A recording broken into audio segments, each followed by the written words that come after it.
अहिंसक धम्मक्रांतीचे प्रवर्तक, धम्मचक्र प्रवर्तक, तसंच जगामध्ये त्यांची ओळख आहे हार्डकोअर डेमोक्रॅट, अर्थात लोकशाही प्रति समर्पित व्यक्तिमत्व, जो आपला विषय आहे.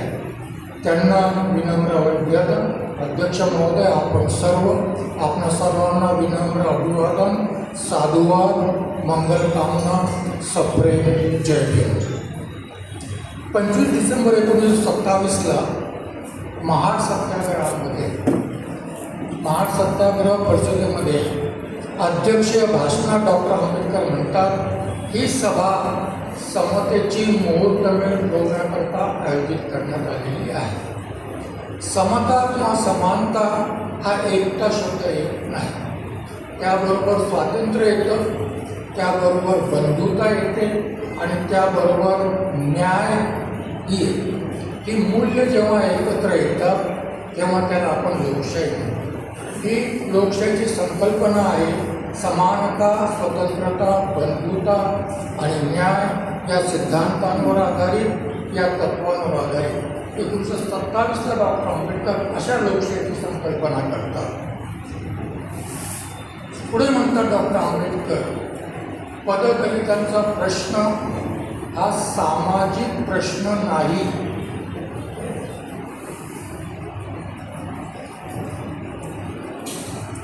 हा सामाजिक प्रश्न नाही तर राजकीय प्रश्न आहे, हा पॉलिटिकल प्रश्न आहे. आणि हा पॉलिटिकल प्रश्न सोडवायचा असेल तर सत्तेत भागीदारी आवश्यक आहे. सत्तेत भागीदारी असल्याशिवाय हा पददलितांचा प्रश्न सुटणार नाही. आणि मग सत्तेत भागीदारी हवी असेल तर एकमेव शासन प्रशासनाची व्यवस्था आहे, ती म्हणजे लोकशाही व्यवस्था. लोकशाही व्यवस्थेत पददलितासहित सर्वसामान्य माणसांना सत्तेत भागीदारीची व्यवस्था आहे. म्हणून या माध्यमातून सुद्धा डॉक्टर बाबासाहेब आंबेडकर लोकशाहीविषयी आग्रही आहे. अशी ही लोकशाही संविधानात कशी आहे किंवा अशी ही लोकशाहीची संकल्पना डॉक्टर बाबासाहेब आंबेडकरांनी कशा पद्धतीने मांडली ते प्रथम मी आपल्याकडे मांडणार आहे आणि मग सामाजिक लोकशाहीपर्यंत मी येणार आहे. 27 जानेवारी 1919ला डॉक्टर बाबासाहेब आंबेडकर साऊथ बरो समितीला निवेदन देतात. साऊथ बरो समितीपुढे साक्ष मागतात. तिथे ते म्हणतात की लोकप्रिय सरकार म्हणजे केवळ लोकांकरता सरकार नव्हे, केवळ लोकांकरता सरकार नव्हे, ते लोकांचं आणि लोकांद्वारा सरकारसुद्धा पाहिजे. Government of the people, by the people आणि फॉर द पीपल पाहिजे. केवळ लोकांकरता सरकार असेल तर त्याला लोकप्रिय सरकार म्हणता येणार नाही. पुढे म्हणतात, हा प्रश्न सगळा आपण लोकशाहीशी संबंधित आहे. पुढे डॉक्टर आंबेडकर म्हणतात, आम्हाला मताचा अधिकार पाहिजे, आम्हाला आमचं प्रतिनिधित्व पाहिजे. अंडरलाईन, आमचं प्रतिनिधित्व पाहिजे. याच्यामध्ये दोन बाबी मांडतात डॉक्टर आंबेडकर. आमच्या मताचं प्रतिनिधित्व, आमच्या विचाराचं प्रतिनिधित्व आणि आमचं स्वतःचं प्रतिनिधित्व. इंग्रजीमध्ये दोन शब्द वापरलेले आहेत, रिप्रेझेंटेशन ऑफ ओपिनियन आणि representation in person of person of. दोन्ही प्रकारचे प्रतिनिधित्व पाहिजे. केवळ आमचं प्रतिनिधित्व म्हणजे विचाराचं प्रतिनिधित्व नव्हे किंवा केवळ आमचं प्रतिनिधित्व म्हणजे आमच्या जातीचं, धर्माचं वगैरे वगैरे असं प्रतिनिधित्व नव्हे, तर आम्हाला दोन्ही प्रकारचं प्रतिनिधित्व पाहिजे.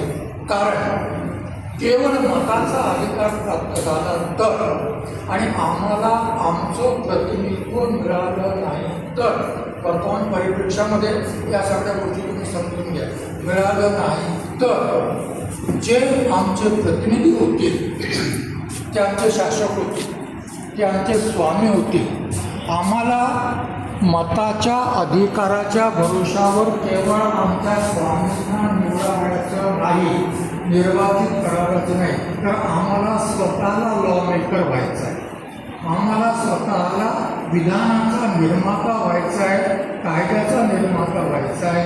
आणि म्हणून मग आम्हाला आमच्या मताचं प्रतिनिधित्व पाहिजे.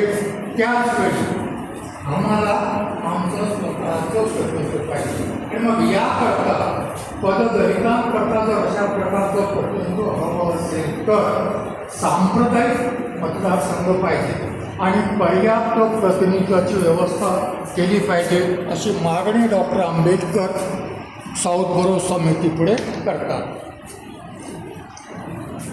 त्यानंतर 1928 सायमन कमिशन पुढे डॉक्टर आंबेडकर मागणी करतात, पददलित वर्ग हे हिंदू समाजाचा भाग नाही, we are part of all, आणि त्यामुळे आम्हाला स्वतंत्रपणे संवैधानिक आरक्षण आणि संरक्षण मिळावं. त्यावेळी डॉक्टर आंबेडकर मागणी करतात, प्रौढ मताधिकार असावा. त्यावेळी विचारात घ्या की मताधिकार हा सीमित मताधिकार होता, अत्यंत सीमित मताधिकार होता. एक प्रकारे औपनिवेशिक स्वराज्य असतानाही सत्तेत भागीदारीसाठी अशा प्रकारची व्यवस्था करण्यात आलेली होती. आणि मग विधानमंडळाच्या वगैरे माध्यमातून भारतीयांना प्रतिनिधित्व देण्यात येत होतं. सीमित मताधिकार होता. शिकलेले असतील त्यांना, टॅक्स भरत असतील त्यांना, जमीन किंवा संपत्ती धारक असतील त्यांना अधिकार होता, इतरांना मताचा अधिकार नव्हता. आणि मग डॉक्टर आंबेडकर म्हणतात तर आम्हालाच मताचा अधिकार नको, तर जनजातींना सुद्धा मताचा अधिकार असावा, प्रत्येक स्त्री पुरुषाला मताचा अधिकार असावा. 1928 साली डॉक्टर आंबेडकर सार्वत्रिक मताधिकाराचा विचार मांडतात. जेव्हा त्यांची मुलाखत घेतली जाते किंवा त्याचा इंटरव्ह्यू घेतला जातो तर त्यावेळी त्यांना प्रश्न विचारला जातो, या देशात 90% निरक्षर आहे, लोक निरक्षर आहेत, अशिक्षित आहेत, अज्ञानी आहेत, अंधश्रद्धा आहे, दारिद्र्य आहे वगैरे वगैरे, त्यांना मताच्या अधिकाराचा उपयोग काय. डॉक्टर आंबेडकर म्हणतात हे सगळं काही असलं तर त्याला स्वतःच हित कळतं आणि स्वतःच हित कळतं म्हणून तो मताच्या अधिकाराचा उपयोग सत्सानुयोग बुद्धीने करेल असा मला विश्वास आहे. आणि त्यामुळे सर्वांना मताचा अधिकार द्यावा. जर सार्वत्रिक मताधिकार मिळत नसेल तर डॉक्टर आंबेडकर पहिल्यांदा म्हणतात की सार्वत्रिक मताधिकार प्लस सांप्रदायिक कॉन्स्टिट्युएन्सीज आम्हाला द्या.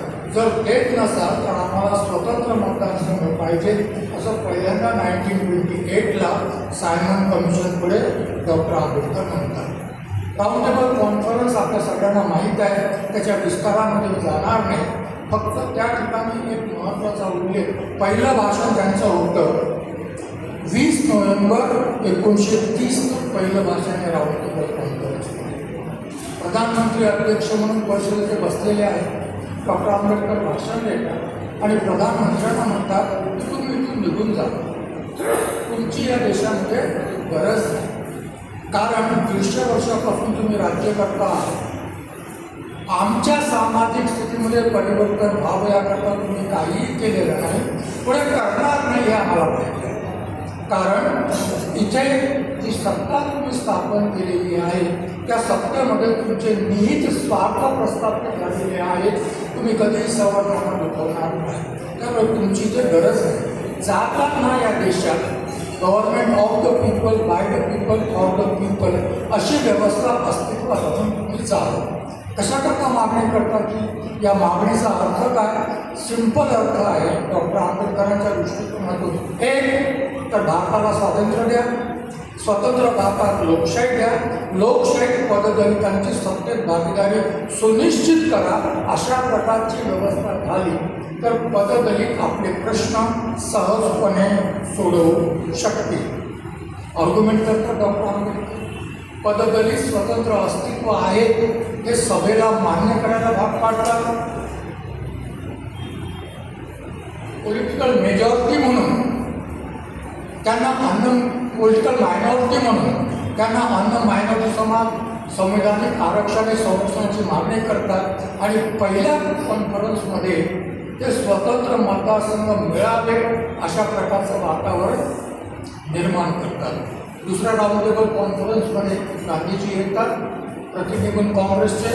पहिल्या राऊंड टेबल काँग्रेसचा बहिष्कार होता, तिथे नसतात ते. दुसऱ्या कॉन्फरन्समध्ये गांधीजी विरोध करतात स्वतंत्र मतदारसंघाला, काही झालं तर देणार नाही. पुढे तुम्हाला माहीत आहे त्यांचा विरोध असतानाही कम्युनल अवॉर्ड आला, स्वतंत्र मतदारसंघ मिळाले.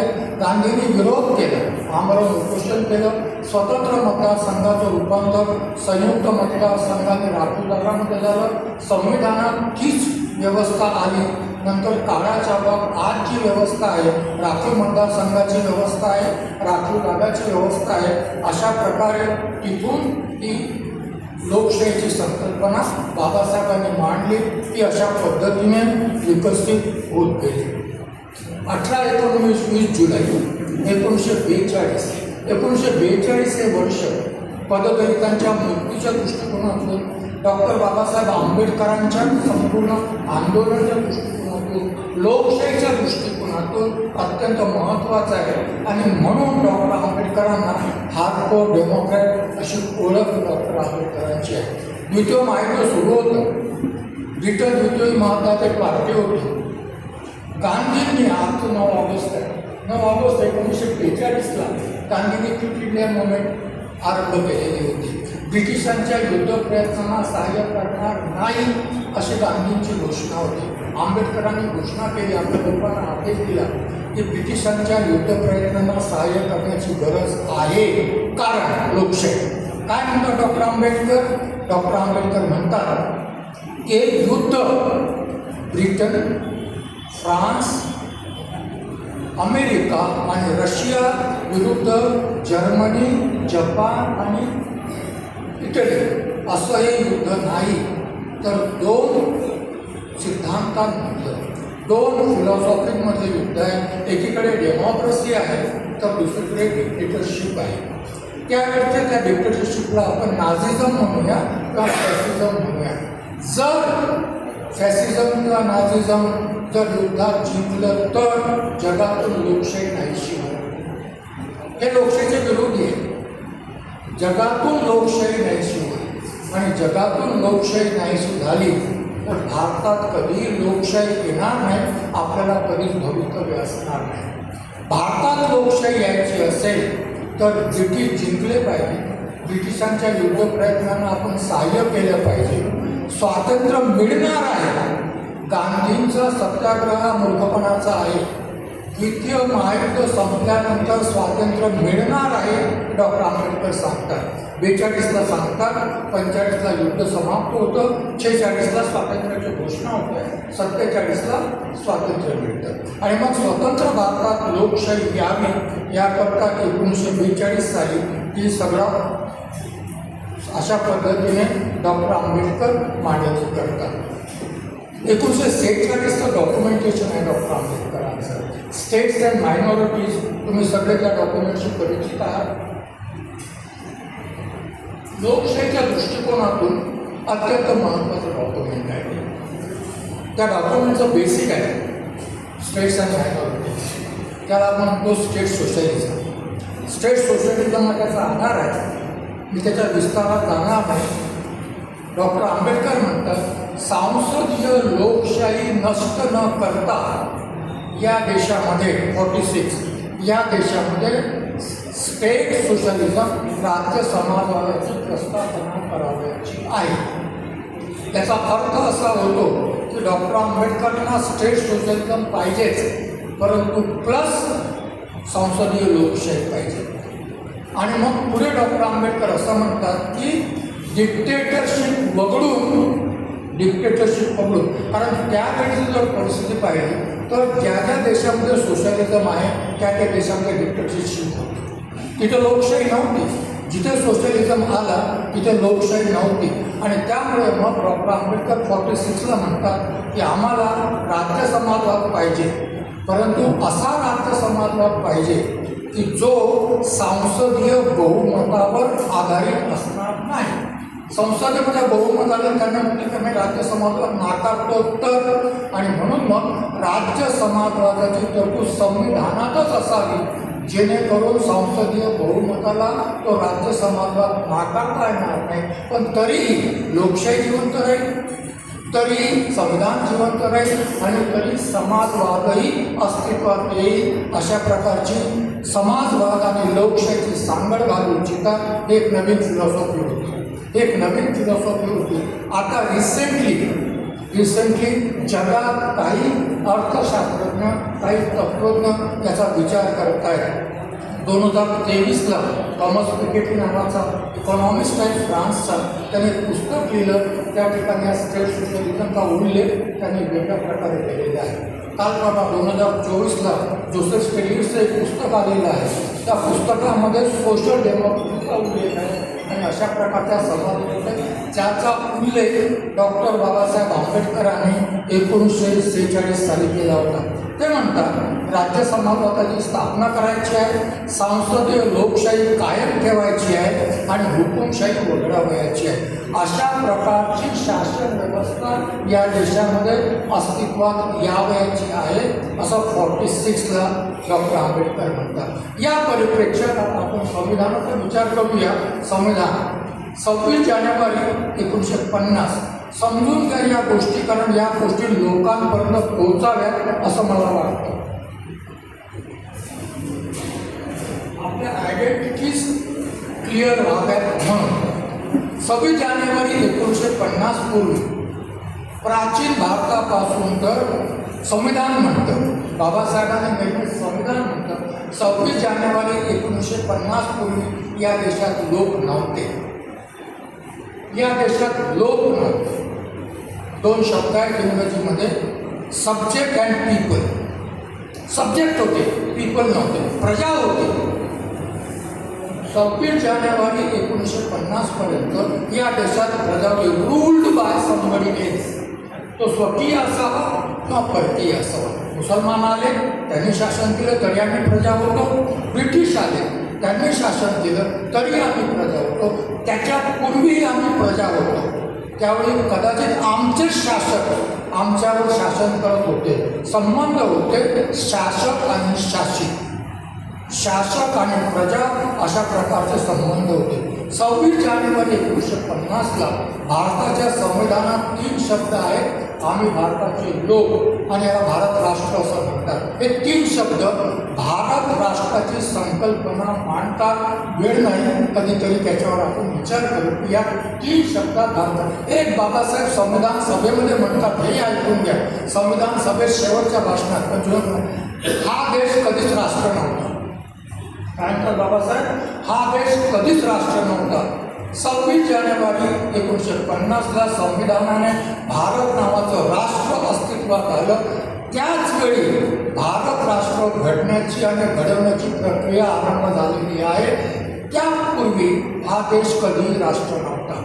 26 जानेवारी 1950 डिबेट्समधलं भाषण आपण अवश्य वाचावं. अत्यंत महत्त्वाचं भाषण आहे. त्यामध्ये का नव्हता हे मांडण्यात आलेलं आहे. ते तुम्ही वाचावं, मी तुम्हाला सांगणार नाही, ते तुम्ही वाचा. ते सांगितलेलं आहे. हा देश नव्हता. दावा केला जातो 10,000 वर्षापासून 15,000 वर्ष हा देश राष्ट्र होता. हा देश कधीही राष्ट्र होता. मग 26 जानेवारीला संविधानानं घोषित केलं की आम्ही भारताचे सार्वभौम लोक आहोत, स्वयंशासित आहोत, स्वयंशासक आहोत, राजकीय सत्तेचे स्रोत आहोत, राजकीय सत्तेचे नियामक आणि नियंत्रक आहोत. आम्ही सार्वभौम असल्यामुळे सर्व राजकीय सत्ता आणि अधिकार लोकांच्या हाती आहे. लोकांच्या हाती आहे. आम्ही आमचे प्रतिनिधी निर्वाचित करतो. भारतीय संविधानामध्ये लोक आणि लोकशाहीची संकल्पना जी मांडलेली आहे ती लोक सार्वभौम आहेत या परिप्रेक्षात मांडण्यात आलेली आहे. आम्ही आमचे प्रतिनिधी निर्वाचित करतो. संविधानाच्या चौकटीत आमच्या वतीने त्यांनी शासन आणि प्रशासन चालवावं याकरता आम्ही त्यांना काही अधिकार देणे करतो. ही भारताच्या लोकशाहीची संकल्पना आहे. आम्ही त्यांना काही अधिकार देतो. आम्ही शासक निर्वाचित करत नाही. लोकांना समजलं पाहिजे. आम्ही शासक निर्वाचित करत नाही. आम्ही प्रतिनिधी निर्वाचित करतो आणि त्यांना अधिकार डेलिगेट करतो. ते आमचे प्रतिनिधी आहेत, शासक नाही. आणि प्रतिनिधी असल्यामुळे ते आमच्या प्रति उत्तरदायी आहेत. त्या रिस्पॉन्सिबल टू अस. ते आमच्या प्रति उत्तरदायी आहेत. त्यांना प्रश्न विचारण्याचा, त्यांना घरी पाठवण्याचा, त्यांना निर्वाचित न करण्याचा सर्व अधिकार आम्हाला आहे. ज्या दिवशी भारतातील सामान्य माणूस हे समजेल की मी लोक आहे, मी सार्वभौम लोक आहे, मी शासक नाही, प्रतिनिधी निवडतो, तो माझ्याप्रती उत्तरदायी आहे, त्यावेळी कदाचित प्रतिनिधी आणि लोक यांचे आजचे जे संबंध आहेत ते बदलतील. कदाचित प्रतिनिधी लोकांप्रती अधिक उत्तरदायी होते. त्या लोकशाहीमध्ये लोकांना याची जाणीव आहे. त्या लोकशाहीमध्ये लोकप्रतिनिधी लोकांप्रती अधिक उत्तरदायी असतात आणि मग त्यामध्ये लोकप्रतिनिधी अधिक उत्तरदायी असले तर लोकशाहीचं स्वरूप वेगळं असतं. आणि म्हणून मग अशी जी व्यवस्था आहे तिला आपण म्हणतो government of the people, by the people आणि फॉर द पीपल. ही लोकशाही जर समजून घ्यायची असेल संविधानातली तर आपल्याला ही लोकशाही सामाजिक, आर्थिक आणि राजनीतिक न्यायाच्या संदर्भात समजून घ्यावी लागेल. संविधानाने लोकशाही आहे देशामध्ये, ही लोकशाही संसदीय लोकशाही आहे. डॉक्टर आंबेडकरांना संविधान सभेत विचारलं गेलं अध्यक्षीय का नाही, संसदीयच का? 4 नोव्हेंबर 1949ला संविधानाचा मसुदा प्रस्तुत करताना म्हणतात की संविधानाचा विद्यार्थी 2 प्रश्न विचारतो, सरकारचं स्थायित्व आणि सरकारचं उत्तरदायित्व. प्रेसिडेन्शियल सिस्टीम, पार्लमेंटरी सिस्टीम दोन्हीही डेमोक्रेटिक सिस्टीम्स आहेत. परंतु जगामध्ये अशी कोणतीही डेमोक्रेटिक सिस्टीम नाही ज्यामध्ये स्थायित्व आणि उत्तरदायित्व यांचं एक्झॅक्ट संतुलन असेल, बॅलन्स असेल, अशी कोणती सिस्टीम नाही. सिस्टीम्स अशा आहेत दोन्ही या, एकीमध्ये स्थायित्व अधिक आहे तर उत्तरदायित्व कमी आहे. पार्लमेंटरीमध्ये उत्तरदायित्व जास्त आहे, स्थायित्व कमी आहे. ट्रम्पला 4 वर्ष अमेरिकन त्याच्या पदावरून काढू शकत नाही. ट्रम्प निर्वाचित झाल्यावर महादेव चालवला जाईल किंवा चालवला जाईल त्याची शक्यता नाही. 4 वर्षात त्याने अमेरिकेला बुडवलं तरी ट्रम्पला त्याच्या पदावरून कोणीही काढू शकत नाही. याला डॉक्टर बाबासाहेब आंबेडकर शासनाचं स्थायित्व म्हणतात. स्थिर आहे तो लोकांप्रती उत्तरदायित्व त्याचं शून्य असलं तरी बाबासाहेब म्हणत होते की या देशामध्ये शासन लोकांप्रती अधिक उत्तरदायी पाहिजे, स्थायित्व कमी असलं तरी चालेल. आणि म्हणून मग ज्या दिवशी पार्लमेंटमध्ये बहुमत नसेल सत्ताधारी पक्षाचं प्रधानमंत्र्याचं तर प्रधानमंत्र्याला राजीनामा द्यावा लागतो. आणि मग हा बहुमत नसतानाही राजीनामा द्यावा लागू नये म्हणून एक देश एक निवडणूक घेत आहे. एक देश एक निवडणूक काय येत आहे? संसदेत बहुमत नसतानाही राजीनामा द्यावा लागू नये म्हणून काय सुचवलं जात आहे? एक देश एक निवडणूक. हीच प्रक्रिया वाजपेयी प्रधानमंत्री असतानाही सुचवण्यात आली होती, जेव्हा पहिल्यांदा 13 दिवसाचं आणि नंतर 13 महिन्याचं सरकार राजीनामा द्यावा लागला होता तेव्हा. कारण 5 वर्ष आम्हाला कोणी सत्तेतून हलवू नये अशा प्रकारे संविधानात परिवर्तन करण्याची प्रक्रिया वेगवेगळ्या पद्धतीने सुरू आहे. मग ही जी पद्धती आहे ही पद्धती लोकांना मताचा अधिकार देते, लोकांना प्रतिनिधित्वाचा अधिकार देते आणि लोकांना प्रतिनिधी निर्वाचित करण्याचाही अधिकार देते. ही जी सिस्टीम आहे तिला तुम्ही सर्व जाणता, सगळ्या भाषणातून बोललं जातं. एक व्यक्ती एक मत, एक मत एक मूल्य या सिद्धांतावर आधारित आहे. 1 पर्सन 1 व्होट 1 व्होट 1 व्हॅल्यू या सिद्धांतावर आधारित आहे.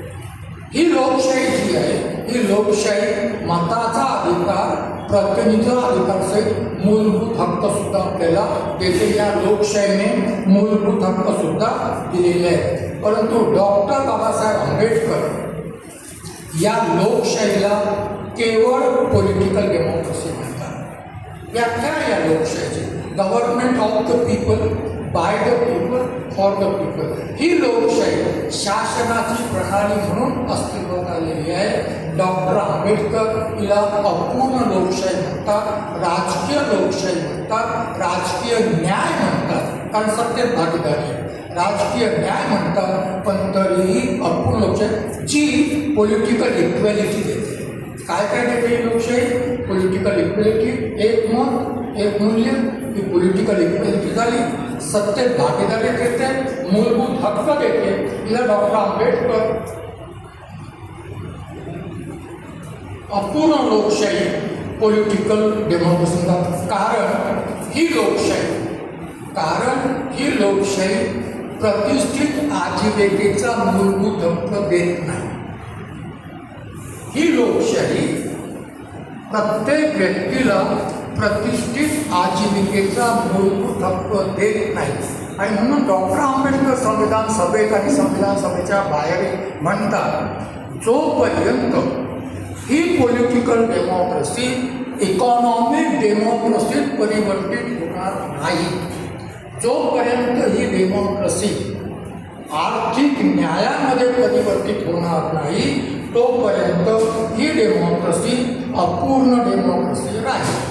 कारण प्रतिष्ठित आजीविका नसेल तर ती व्यक्ती मताच्या अधिकाराचा स्वतंत्रपणे उपयोग करू शकत नाही किंवा मूलभूत हक्कही स्वतंत्रपणे उपभोगू शकत नाही. ज्या देशामध्ये सरकार रोजगार देण्यास सक्षम असतानाही 80 कोटी नागरिकांना अभिमानाने जगात सांगितलं जातं की आम्ही मोफत धान्य देतो, त्याला फॉर द पीपल म्हणतात, बाय द पीपल नाही, ऑफ द पीपल नाही. त्या लोकांकडून अपेक्षा करावी का की स्वतंत्रपणे आपल्या मताच्या अधिकाराचा उपयोग करतील? डॉक्टर आंबेडकर म्हणतात की हे शक्य नाही. आणि म्हणून जोपर्यंत राजकीय लोकशाही आर्थिक लोकशाहीत परिवर्तित होणार नाही, प्रत्येक व्यक्तीला प्रतिष्ठित आजीविकेची हमी मिळणार नाही, तोपर्यंत ही लोकशाही अपूर्ण आहे. स्टेट्स अँड मायनॉरिटीजमध्ये ज्याच्याकडे आजीविका नाही ती व्यक्ती कशी असते याचं वर्णन डॉक्टर आंबेडकर करतात. ते समजून घ्या. कधीतरी आम्हाला याचा विचार करावा लागेल की आम्हाला मोफत धान्य पाहिजे की प्रत्येकाला आजीविका पाहिजे. हा मूलभूत हक्क असावा की नसावा? बाकीच्या सगळ्या सुधारणा होतील, परंतु अर्थव्यवस्था जर अशीच राहिली तर डॉक्टर आंबेडकर काय म्हणतात ते पहा. जर एखाद्याला ज्याच्याजवळ आजीविका नाही त्याला प्रश्न विचारला, what do you want, bread or freedom? ज्याच्याजवळ आजीविका नाही त्याला प्रश्न विचारला, what do you want, bread or freedom? त्याला चॉईस काय असेल? ब्रेड. मग ब्रेडसाठी फ्रीडम सरेंडर करतो की नाही? करेल की नाही? मग डॉक्टर आंबेडकर पुढे म्हणतात, आजीविका विहीन व्यक्ती भुकेने मृत्यूस प्राप्त होण्याचं भय असेल नसेल तो निवारा हिरावून घेतलं जाण्याचं भय, झोपडी पाडून टाकण्याचा भय असेल नसेल ती बचत काढून, डॉक्टर आंबेडकरांचे शब्द आहेत, काढून घेतलं जाण्याचं भय असेल, त्याच्या मुलांना शाळेतून हाकलून दिलं जाण्याचं भय असेल, त्याला सरकारी दयेवर जगण्यासाठी भाग पाडले जाण्याचं भय असेल आणि मृत्यूनंतर सरकारी खर्चाने दहन किंवा दफन केलं जाण्याचं भय असेल, असा माणूस जिवंत राहण्यासाठी मताच्या अधिकारासहित सर्व मूलभूत हक्क सत्तेला सरेंडर करतो. आणि म्हणून डॉक्टर आंबेडकर म्हणतात की ही राजकीय लोकशाही आर्थिक लोकशाही जोपर्यंत परिवर्तित होणार नाही तोपर्यंत ही लोकशाही अपूर्ण राहील आणि लोक आपल्या मताचा अधिकार जिवंत राहण्यासाठी असाच सरेंडर करतील. विवाद सुरू आहे. समाजवाद शब्द उद्देशिकेमध्ये असावा की नसावा याविषयी आणि डॉक्टर आंबेडकरांचं नाव घेतलं जातं. ज्या माणसाने democratic socialism, constitutional socialism, state socialism संकल्पना मांडली त्याला म्हणतात की समाजवादाला विरोध आहे. डॉक्टर आंबेडकरांना अभिप्राय समाजवाद वेगळा आहे. संविधानात जो समाजवाद त्यावेळी चर्चेमध्ये आला होता तो समाजवाद वेगळा आहे. समाजवादी संकल्पना डॉक्टर आंबेडकरांची वेगळी आहे. ती संकल्पना डॉक्टर आंबेडकरांनी स्टेट्स अँड मायनॉरिटीज मांडलेली आहे. ती संकल्पना संविधान सभेची चर्चा झाली त्याच्यापेक्षा ती वेगळी होती आणि त्यामुळे मग डॉक्टर आंबेडकर म्हणतात माझा समाजवादाला विरोध नाही आहे, परंतु असा समाजवाद मला संविधानामध्ये नको आहे जो लोकशाही नष्ट करेल. मला समाजवाद लोकशाही सहित पाहिजे. आणि म्हणून मग समाजवाद शब्द न वापरताही डॉक्टर B.R. आंबेडकरांनी directive principles of state policy संविधानामध्ये ठेवले. डायरेक्टिव्ह प्रिन्सिपल्स हे समाजवादाशिवाय अन्य काही नाही आहे. तुम्ही वाचा एक कलम, ते डायरेक्टिव्ह प्रिन्सिपल्स समाजवादाशिवाय दुसरं काहीही नाही आहे. डॉक्टर आंबेडकरांना प्रश्न विचारण्यात आलेला होता, कारण दोन प्रकारचे अधिकार आहेत संविधानामध्ये, फंडामेंटल राईट्स आहेत आणि डायरेक्टिव्ह प्रिन्सिपल. दोन्ही अधिकार आहेत, संविधानिक अधिकार आहेत, पण दोघांमध्ये फरक आहे. डायरेक्टिव्ह प्रिन्सिपल्स हे वेगळे आहेत. फंडामेंटल राईट्स न्यायालयाच्या माध्यमातून लागू करता येतात, त्यामुळे त्यांना जस्टिशिएबल राईट्स म्हणतात. जर तुमच्या माझ्या मूलभूत हक्कावर तुम्ही आक्रमण केलं तर अनुच्छेद 32 डॉक्टर आंबेडकरांनी लिहून ठेवलं, तो त्यांच्याकरता सगळ्यात महत्त्वाचा होता. त्या माध्यमातून मी उच्च न्यायालयात सर्वोच्च न्यायालयात रीट याचिका दाखल करू शकतो आणि माझा मूलभूत हक्क लागू करून घेऊ शकतो. जस्टिशिएबल राईट्स असं म्हणतात. आजचं न्यायालय मला तो अधिकार प्रदान करेल की करणार नाही, तो भाग वेगळा. पण संविधानात डॉक्टर आंबेडकरांनी तरतूद करून ठेवली आणि मोठ्या अभिमानाने डॉक्टर आंबेडकरांनी लिहून ठेवलं होतं की पार्लमेंटवर माझा विश्वास नाही, लोकनिर्वाचित प्रतिनिधीवर विश्वास नाही, कारण ते पॉलिटिकली मोटिवेटेड असतात, परंतु न्यायालयावर माझा विश्वास आहे संविधान आणि फंडामेंटल राईट्सचे संरक्षण करतात. आणि म्हणून न्यायालयाला संविधानाच्या माध्यमातून तो अधिकार बहाल करण्यात आलेला आहे. आजचं न्यायालय त्याला पात्र आहे की नाही हा आपण विचार करायला पाहिजे. डायरेक्टिव्ह प्रिन्सिपलविषयी डॉक्टर आंबेडकर म्हणतात की जर न्यायालयाच्या माध्यमातून लागू केले जाऊ शकत नसतील तर, इथे हा सगळा प्रबोधनाचा भाग आहे, लागू केले जाऊ नसतील तर कशाला पाहिजे, तरीही पाहिजे. कारण जर डायरेक्टिव्ह प्रिन्सिपल्स लागू केले नाही, अर्थात त्याच्या माध्यमातून इकॉनॉमिक डेमोक्रेसीसाठी जर सरकार प्रयास करत नसेल तर 5 वर्षानंतर उमेदवार कोणाकडे जाईल, लोकांकडे जाईल. लोकांचं न्यायालय त्या सर्वोच्च न्यायालयापेक्षा मोठं आहे. आणि तिथे जर त्या लोकांनी, त्या मतदारांनी आपल्या होणाऱ्या प्रतिनिधीला प्रश्न विचारला की तुला डायरेक्टिव्ह प्रिन्सिपल्स माहीत आहेत का, त्याच्यासाठी तू काही केलं आहे का, त्याच्यासाठी तू काही करणार आहेस का, नसेल तर मी तुला काम मत द्यावं, तेव्हा कदाचित सत्तेत कोणी येऊ त्यांना डायरेक्टिव्ह प्रिन्सिपलचा अवलंब केल्याशिवाय त्यांना पर्याय राहणार नाही. जर मतदार जागरूक असेल तर. हे जर मोठं कठीण आहे. या 70 वर्षात एखाद्या मतदाराने किंवा ज्या मतदारांचा आम्ही प्रतिनिधित्व करतो, असा दावा करतो आम्ही, त्यांनीसुद्धा आपल्या प्रतिनिधीला डायरेक्टिव्ह प्रिन्सिपल संबंधात प्रश्न विचारले आहेत काय, हा मोठा विचाराचा प्रश्न आहे. याचा विचार करावा लागेल. डायरेक्टिव्ह प्रिन्सिपलच्या माध्यमातून संविधानामध्ये किंवा या देशामध्ये इकॉनॉमिक डेमोक्रेसी प्रस्थापित करता येते, सर्वांना आजीविकेचा हक्क प्रदान करता येतो. जोपर्यंत इकॉनॉमिक डेमोक्रेसी या देशात येणार नाही तोपर्यंत पॉलिटिकल डेमोक्रेसी अपूर्ण राहील असं डॉक्टर आंबेडकर म्हणतात. आपण आता सामाजिक लोकशाहीचा विचार करूया. सामाजिक लोकशाही किंवा सामाजिक न्याय 1919 ते 1956 डॉक्टर आंबेडकरांचा जो काही संघर्ष होता तो सामाजिक लोकशाहीसाठी होता. जी लोकशाही संविधानात अस्तित्वात आलेली आहे ती आहे, परंतु हा सामाजिक लोकशाहीसाठी होता. आणि म्हणून मग संविधान निर्मात्यांनी संविधानाचं उद्दिष्ट सामाजिक लोकशाही आहे, मार्ग political democracy, economic democracy to social democracy, या मार्गाने आपल्याला जावयाचं आहे. आणि म्हणून पहिली स्टेप, पहिली पायरी पॉलिटिकल डेमोक्रेसी आहे असं डॉक्टर आंबेडकर म्हणतात. आणि मग 25 नोव्हेंबर 1949 भाषण हे सोशल डेमोक्रेसी समजून घेण्याकरता अत्यंत महत्त्वाचं आहे, ते आपण वाचलं पाहिजे. भारताच्या समाजाचा विचार करताना डॉक्टर आंबेडकर म्हणतात समाजाचं स्तरीकरण करणारी जाती व्यवस्था, त्यातून उपजलेली सामाजिक असमानता, त्या आधारावर केला जाणारा सामाजिक भेदभाव, परिणामी परिणामस्वरूप पीडित समाजावर लादली जाणारी सामाजिक निर्योग्यता हे भारतीय समाजाचं वैशिष्ट्य आहे, जाती व्यवस्थेचं हे वैशिष्ट्य आहे. आणि मग हे सगळं नष्ट व्हायचं असेल तर उद्देशिकेत सामाजिक न्यायाच्या संकल्पनेचा विचार करायचा आणि ती प्रस्थापित करायची असेल तर सामाजिक लोकशाहीचा विचार डॉक्टर आंबेडकर मांडतात. हे भारतीय समाजाचं वैशिष्ट्य आहे, जाती व्यवस्था असमानता. त्याचवेळी ती नष्ट करण्याकरता social justice, social equality, social democracy हे भारतीय संविधानाचं वैशिष्ट्य आहे असं मानतात. आणि मग सामाजिक डेमोक्रेसी डॉक्टर बाबासाहेब आंबेडकर फार सोप्या पद्धतीने मांडतात.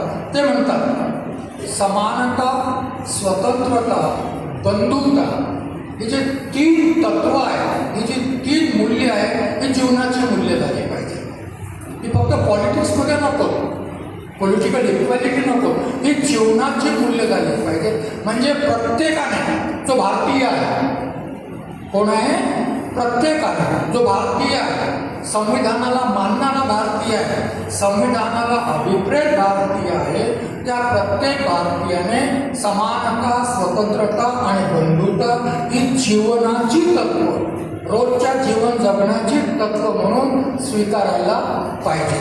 ही स्वतंत्र तत्व नाही, एक साथ येतात आणि एक साथच त्याचा स्वीकार करायलाच पाहिजे. आणि मग डॉक्टर आंबेडकर म्हणतात समानता आहे, स्वातंत्र्यता आहे, पण समानता नसेल तर, स्वतंत्रता आहे आणि समानता नसेल तर ती अमेरिकन लोकशाही होते. त्याला म्हणतात फ्रीडम ऑफ कॉन्ट्रॅक्ट. त्याला काय म्हणतात? Freedom of contract. 2 पार्टीज असतात कॉन्ट्रॅक्टमध्ये, परंतु एक पार्टी निगोशिएट करताना जर दुर्बल असेल तर जो सबल आहे त्याच्या पटीने तो कॉन्ट्रॅक्ट होतो. आणि त्यामुळे मग डॉक्टर आंबेडकर म्हणतात स्वतंत्रता आहे पण समानता नसेल तर काही मूढगर लोक आपल्या क्षमतांच्या आधारावर 2 जणांवर प्रभुत्व स्थापित करतील. समानता आहे परंतु स्वतंत्रता नाही तर सर्जनशीलता मारली जाईल. व्यक्तीमध्ये जी क्रिएटिव्हिटी आहे ती मारली जाईल. आणि त्यामुळे समानताही पाहिजे, स्वतंत्रताही पाहिजे. आणि मग समानता, स्वतंत्र आहे तर परस्पर संबंध बंधुभावाचे पाहिजे, तरच हे दोन्ही तत्व जीवनामध्ये लागू केली जाऊ शकतात. अत्यंत हा मला समानतेने वागत नाही, जा धावतो शिक्षणमध्ये, हा मला समानतेने वागत नाही, जा कोर्टामध्ये, हे सगळं भानगडी सुरू होईल. लागण्याकरता प्रशासन लागेल, परंतु जर सामाजिक लोकशाही अस्तित्वात आणावयाची असेल तर बंधुता सुद्धा तेवढीच आवश्यक आहे. जोपर्यंत समानता, स्वतंत्रता आणि बंधुता या समाजामध्ये अस्तित्वात येणार नाही तोपर्यंत सामाजिक लोकशाहीची संकल्पना अस्तित्वात आलेली आहे असं म्हणतात. 26 जानेवारी 1950च्या आधी हे शब्द जेव्हा संविधानात लिहिले गेले, बुद्धाच्या काळात कदाचित हे शब्द मान्य असतील, त्याच्याविषयी मी बोलत नाही, तोपर्यंत या समाजात समानता, स्वतंत्रता आणि बंधुता या 3 सिद्धांतांचं अस्तित्व नव्हतं. संविधानाच्या माध्यमातून जरी 3 सिद्धांत जीवनाचे मार्ग म्हणून अस्तित्वात आणावयाचे असतील तर डॉक्टर आंबेडकरांच्या भाषेत याला सोशो इकॉनॉमिक पॉलिटिकल रिव्होल्युशन म्हणतात. ज्या समाजात हे 3 सिद्धांत नाहीत त्या आधारावर जर हा समाज निर्माण करायचा असेल, ही सामाजिक लोकशाही निर्माण करायची असेल तर याला सोशो इकॉनॉमिक पॉलिटिकल रिव्होल्युशन म्हटलं आहे. आणि ही अहिंसक क्रांती आहे. ही क्रांती कशी आहे? अहिंसक क्रांती आहे. संविधान आणि लोकशाहीच्या माध्यमातून करावयाची क्रांती आहे. आणि मग या क्रांतीकरता अब्राहम लिंकनची व्याख्या अपूर्ण आहे असं डॉक्टर आंबेडकर म्हणतात. अब्राहम लिंकनची व्याख्या काय आहे? Government of the people, by the people, for the people ही राजकीय लोकशाही होती. डेमोक्रेटिक लोकशाही पाहिजे असेल, सोशल डेमोक्रेसी पाहिजे असेल, समाजामध्ये क्रांती पाहिजे असेल आणि ती लोकशाहीच्या माध्यमातून पाहिजे असेल तर डॉक्टर आंबेडकर आपली स्वतःची लोकशाहीची व्याख्या देतात आणि ते म्हणतात the form and method of government according to which social and economic revolution can be brought about in the life of people without bloodshed. लोकांच्या जीवनामध्ये रक्तपात विहीन आर्थिक आणि सामाजिक क्रांती घडवून आणणारी प्रक्रिया म्हणजे लोकशाही, अशा पद्धतीने डॉक्टर बाबासाहेब आंबेडकर लोकशाहीची व्याख्या करतात आणि या माध्यमातून लोकशाही अस्तित्वात यावी असं त्यांचं म्हणणं आहे. बघितलं आज लोकशाही अस्तित्वात आहे असं किती लोकांना वाटतं? आज लोकशाही अस्तित्वात आहे असं किती लोकांना वाटतं? जगात जेवढे मान्यवर सायंटिस्ट आहेत, पॉलिटिकल सायंटिस्ट असतील, सोशल सायंटिस्ट असतील, ते म्हणतात की या देशात लोकशाही नावाची वस्तू समजतात. लोकशाही या देशामध्ये नाही. जॅफ्रोलॅट आहे, क्रिस्टोफर जॅफ्रोलॅट नावाचा आहे, त्याचं मोठं RSF मोदीवर तुझं अध्ययन आहे, त्याचं पुस्तक लिहिलेली आहे. फ्रान्सचा माणूस आहे. एका ग्रंथामध्ये तो म्हणतो 2021 आहे, 2021 साली म्हणतो की या देशामध्ये डिफॅक्टो हिंदू राष्ट्र अस्तित्वात आलेलं आहे. डिफॅक्टो, डिजूर नाही, याचा अर्थ हिंदू राष्ट्र अस्तित्वात आलेलं आहे, परंतु संविधान आणि विधानाने ते मान्य नाही. काही शास्त्रज्ञ म्हणतात, पॉलिटिकल सायंटिस्ट म्हणतात या देशात डेमोक्रेसी नाही, केवळ इलेक्ट्रोक्रेसी आहे. इलेक्ट्रोक्रेसी शब्द वापरलेला आहे म्हणजे लोकशाही नाही, निवडणूकशाही आहे. आणि या देशातील जनता, सामान्य माणूस निवडणुका म्हणजे लोकशाही त्या भ्रमात आहे. सामान्य माणूस कोणत्या भ्रमात आहे? निवडणुका म्हणजे लोकशाही. आणि जोपर्यंत निवडणुका होतात, कशा होतात माननीय वक्त्याने सांगितलं, त्या कशाही होत, पण निवडणुका आहे तोपर्यंत लोकशाही आहे. सांगावं लागेल लोकांना की निवडणुका म्हणजे लोकशाही नाही, ती एक प्रक्रिया आहे प्रतिनिधी निवडण्याची. आणि जेव्हा हुकुमशाहीला सुद्धा जनमान्यता पाहिजे तेव्हा हुकुमशाहीमध्येही निवडणुका होतात. रशियामध्ये निवडणुका होतात, चीनमध्ये निवडणुका होतात, तुर्कस्तानमध्ये निवडणुका होतात. म्हणून तिने लोकशाही असं म्हणता येईल का? असं नाही म्हणता येणार. म्हणजे मग निवडणुका म्हणजे लोकशाही नाही. आणि मग अशा पद्धतीने जर विचार केला तर वर्तमान सरकार जे आहे, कधी काँग्रेसच्या बहुमताला डॉक्टर आंबेडकरांनी पॉलिटिकल मेजॉरिटी म्हटलं नव्हतं, त्याला कम्युनल मेजॉरिटी म्हटलं होतं. आंबेडकरांनी त्याला कोणता शब्द वापरला होता? सांप्रदायिक बहुमत आहे तुमचं, असं डॉक्टर आंबेडकर संविधान सभेतही म्हणत होते, संविधान सभेच्या बाहेरही म्हणत होते. आणि म्हणून मग आजची जी मेजॉरिटी आहे, जी मेजॉरिटी गव्हर्नमेंट आहे, ते बहुमताचं सरकार नाही, तर ते बहुसंख्याकांचं सरकार आहे. कोणाचं सरकार आहे ते? बहुसंख्याकांचं सरकार आहे. आणि मग असं जर बहुसंख्याकांचं सरकार असेल, पॉलिटिकल मेजॉरिटी नसेल, तर मग याला बहुमताची, बहुसंख्याकांची हुकुमशाही असंही म्हणतो. याच्या पाठीमागे सिद्धांत आहे. 2014 पासून ही व्यवस्था सातत्याने अस्तित्वात यावी याकरता प्रयास सुरू आहे. काय म्हणतं RSS डेमोक्रेसीविषयी? गोळवलकर काय म्हणतात डेमोक्रेसीविषयी? मुळात त्यांचा विरोध जो आहे डेमोक्रेसीला, काय म्हणतात ही मंडळी? गोळवलकर आज जे RSS त्यांच्याविषयी जे काही बोलत असेल ते बोलत असेल. गोळवलकर RSSचे फिलॉसॉफर आहेत. गोळवलकरचा पुतळा हेडगेवारांच्या सोबत स्मृती भवनामध्ये आहे. सकाळ संध्याकाळ तिथे जाणारी माणसं त्यांना नमन करतात. आम्ही गोळवलकरांची फिलॉसॉफी नाकारतो असं कोणीही म्हणत नाही. आणि म्हणून आताच्या काळात जर आपण डॉक्टर मोहन भागवतांचं स्टेटमेंट वाचतो, कोणत्याही RSSच्या माणसाचं स्टेटमेंट वाचत, कोणत्याही BJPच्या माणसाचं स्टेटमेंट वाचत, तो समानता शब्द वापरत नाही. एक माणूस दाखवा मला त्याने समानता शब्द वापरतो, ते समरसता शब्द वापरतात. कोणता शब्द वापरतात ते? समरसता. डॉक्टर आंबेडकरांचं नावही घेते, परंतु समानता या शब्दाचा कधी उल्लेख कोणाच्या भाषणात? आजचं पेपर वाचत होतो, मोहन भागवत समरसता म्हणतात. आणि समरसता अभियान घरोघरी जाऊन सांगितलं जाणार आहे, कारण 100 वर्ष पूर्ण होतील. येत्या त्यांच्या मदतीने दसऱ्याला 100 वर्ष पूर्ण घरोघरी जाऊन काय सांगणार आहेत? समरसता. तुमच्या माझ्या घरी आला कोणी एक विचारू की बाबा जरा समरसता आणि समानतेमध्ये काय फरक आहे समजावून सांगा, मग कदाचित आपण विचार करू त्याचा. काय सांगता येईल मला माहीत नाही, परंतु जाती व्यवस्था कायम राहील समरसतेमध्ये एवढं मात्र नक्की ती समानता नाही आहे. आणि मग काय म्हणतात गोळवलकर जे फिलॉसॉफर आहेत, सांसदीय लोकशाही प्रणाली व्यक्तीच्या अधिकाराचा अधिक्षेप करते आणि बहुमताला निर्णयाचा अधिकार प्रदान करते.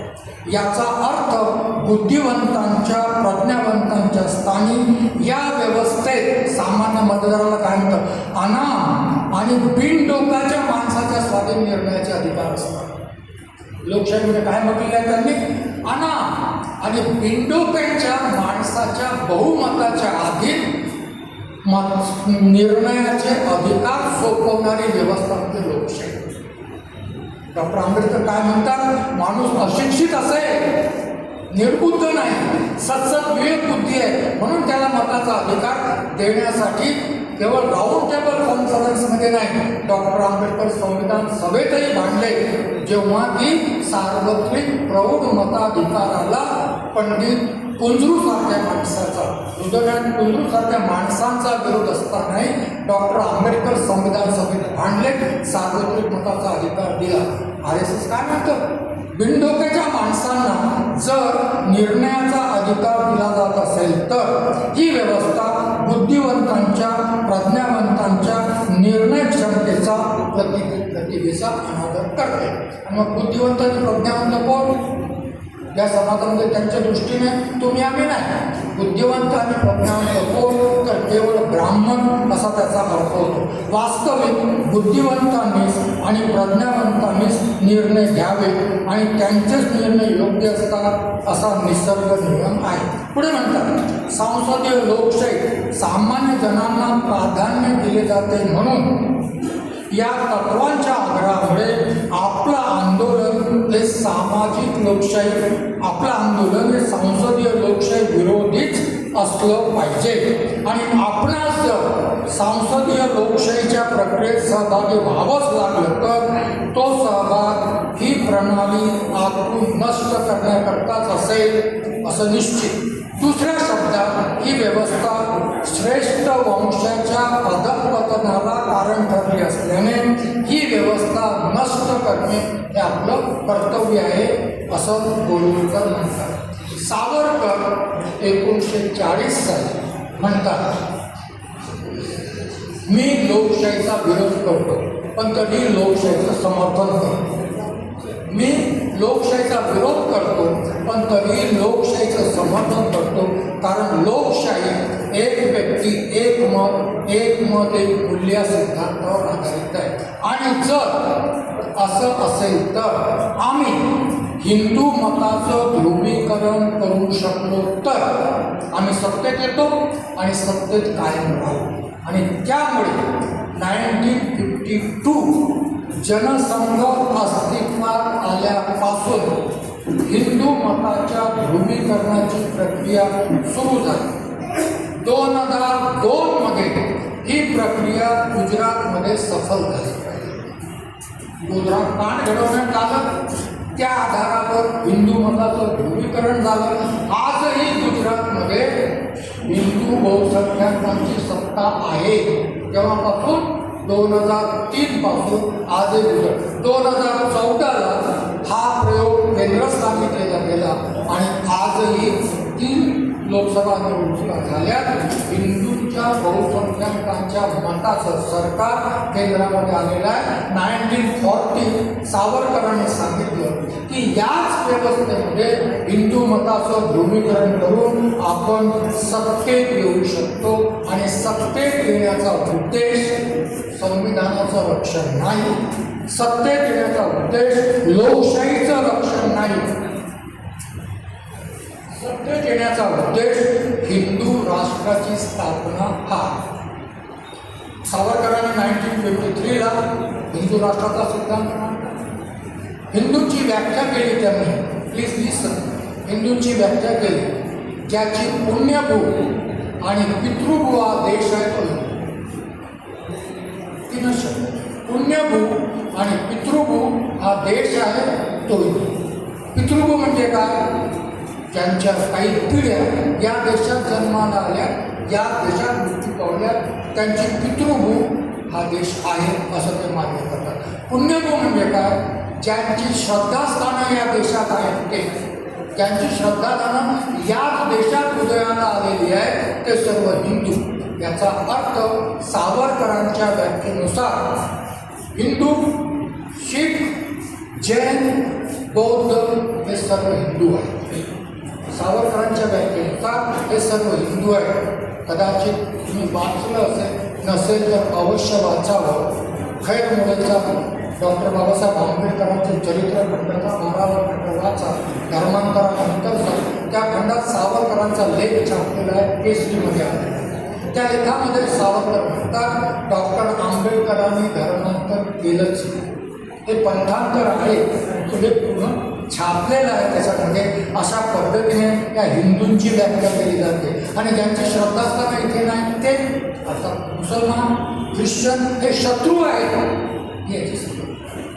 हे शत्रू आहेत आणि प्लस कम्युनिस्ट असं ते म्हणतात कधी कधी. हे शत्रू आहेत आणि म्हणून मग जर हिंदू राष्ट्र स्थापन करायचं असेल तर हिंदू राष्ट्राची संकल्पना त्यांनी मांडलेली आहे, कोळवळकरांनी मांडलेली आहे. जर कोणाला इच्छा असेल तर ते पुस्तक अवश्य वाचावं. त्याचं नाव आहे we or our nationhood define. Available आहे ते पुस्तक, मराठीमध्ये अनुवाद झालेला आहे त्याचा. तर कोणाला हवं असेल तर ते मिळू शकेल. त्याच्यामध्ये म्हणतात हिंदू राष्ट्र 5 तत्वांचा असेल. कोणती 5 तत्व? हिंदू वंश, हिंदू धर्म, हिंदू संस्कृती, हिंदू देश आणि हिंदू भाषा. हिंदू धर्म, हिंदू वंश, हिंदू संस्कृती, हिंदू देश आणि हिंदू भाषा म्हणतात. हिंदी भाषा नाही म्हणत तर संस्कृत भाषा नाही म्हणत. संस्कृत प्लस संस्कृतमधून जन्माला आलेल्या सर्व भाषा. आणि म्हणून दक्षिणेच्या भाषांना विरोध आहे.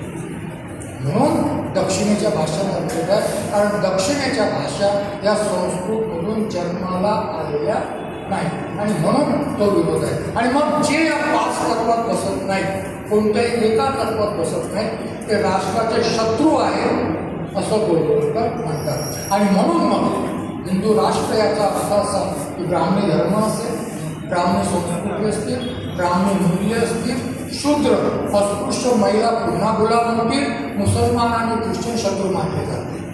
अशी ही हिंदू राष्ट्राची संकल्पना आहे. आणि ज्याचा सगळ्यात मोठा शत्रू जर कोणी असेल तर भारताचं संविधान आहे, भारताची लोकशाही आहे आणि डॉक्टर आंबेडकरांची फिलॉसॉफी आहे.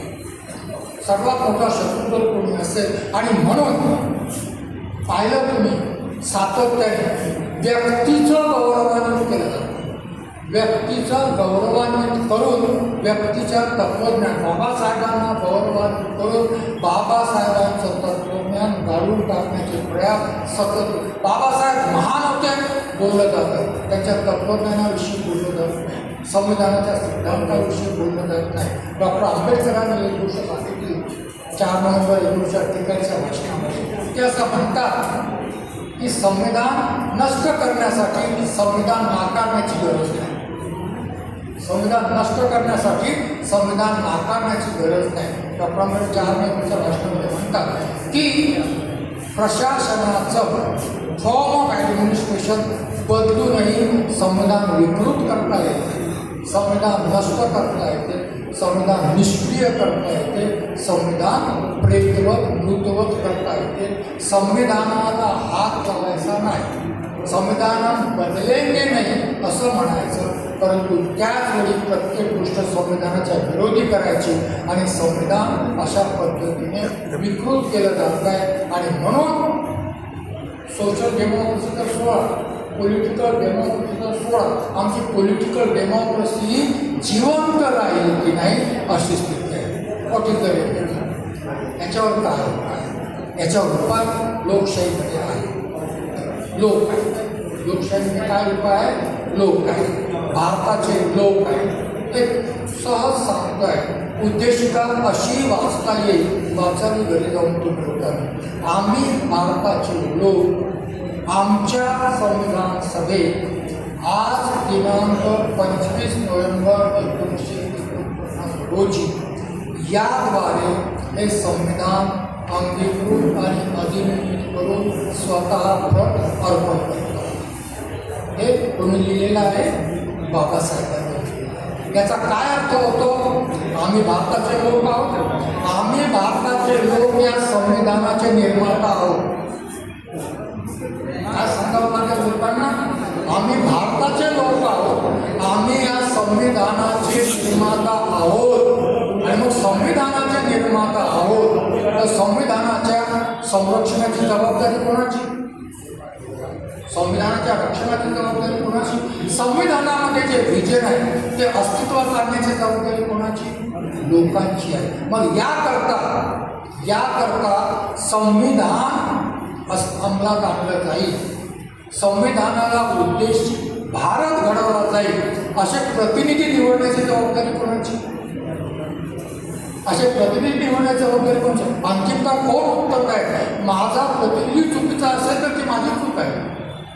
याकरता भारताचं संविधान डॉक्टर बाबासाहेब आंबेडकर म्हणतात एकच मार्ग आहे की जोपर्यंत संविधानातील लोकशाही, लोकांचे हक्क जोपर्यंत लोकांना समजावून सांगितले जाणार नाही आणि मताच्या अधिकाराचा उपयोग सत्सदविवेकबुद्धीने करण्यासाठी लोकांचं प्रबोधन केलं जाणार नाही, तोपर्यंत लोकशाही जिवंत ठेवण्याकरता आपल्याजवळ दुसरा कोणताही मार्ग नाही.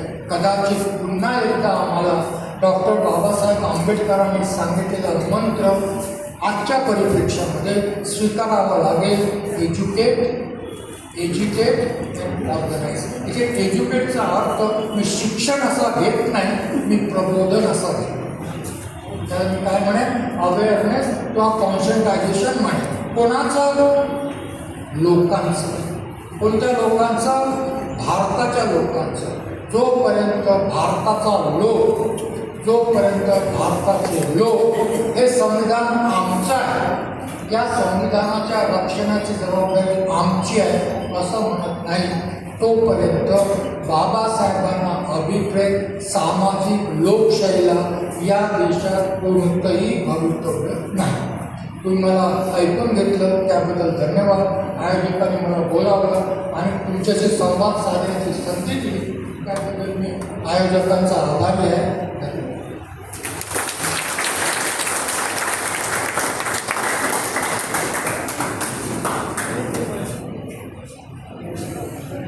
धन्यवाद सर. सरांनी अतिशय सविस्तर